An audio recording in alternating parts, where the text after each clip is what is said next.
अस्सलाम वालेकुम नाज़रीन, मैं हूँ आसिफ अली ख़ान। अगर मैं आपसे कहूँ कि डिप्रेशन को कम करने का एक ऐसा तरीक़ा है जो ना महंगा है, ना मुश्किल है और ना ही किसी दवा पर डिपेंडेंट है, तो क्या आप इसे संजीदगी से लेंगे? हम में से अक्सर लोग ये समझते हैं कि ज़हनी मसाइल का हल बहुत ज़्यादा कॉम्प्लिकेटेड है या इसके लिए कोई ख़ास मेडिकेशन ही चाहिए होती है, हम खुद से कुछ नहीं कर सकते। लेकिन हकीकत काफ़ी सादा है। रिसर्च ये बताती है कि रोज़ाना थोड़ी सी वॉक, खास तौर पर खुली फिज़ा में वॉक, आपके मूड को बेहतर बनाने में हैरत अंगेज हद तक मददगार साबित हो सकती है। अब सवाल ये है कि ऐसा क्यों होता है? जब आप मुसलसल स्ट्रेस में रहते हैं ना, तो आपका जिस्म एक हार्मोन बनाता है जिसको कॉर्टिसोल कहते हैं। अगर ये हार्मोन ज़्यादा देर तक हाई रहे तो आपका जिस्म एक हाई अलर्ट मोड में चला जाता है और फिर आहिस्ता आहिस्ता ये चीज़ें शुरू हो जाती हैं, जैसे कि मूड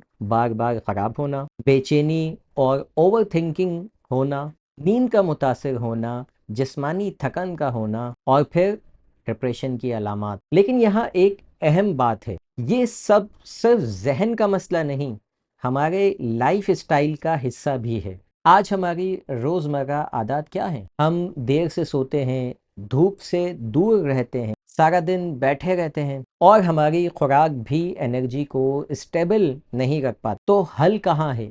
हल बहुत बेसिक है मगर पावरफुल है। अगर आप रोज़ाना सिर्फ 15 से 20 मिनट की वॉक शुरू कर दें, ख़ास तौर पर सुबह के वक्त या खुली फिजा में, तो आप नोटिस करेंगे कि आपका मूड हल्का होने लगा है, जहन क्लियर होता है, नींद बेहतर होती है और स्ट्रेस खुद ब खुद कम होने लगता है। और ये इसलिए होता है क्योंकि आपका जिस्म खुद ब खुद बैलेंस में आना शुरू हो जाता है। याद रखें, हर मसला कॉम्प्लिकेटेड नहीं होता। कभी कभी एक सादा सी आदत जैसे रोज़ाना चंद कदम चलना आपकी मेंटल हेल्थ को तब्दील कर सकती है। आज नहीं, अभी से शुरू करें। अपने लिए रोज़ाना कम अज़ कम 15 मिनट निकालें और फिर देखिए फ़र्क। अगर आपका कोई सवाल है तो आप कमेंट बॉक्स में लाजमी लिखिए ताकि मैं उसके ऊपर वीडियो बनाकर आपको मज़ीद गाइड कर सकूं। मिलते हैं किसी और वीडियो में।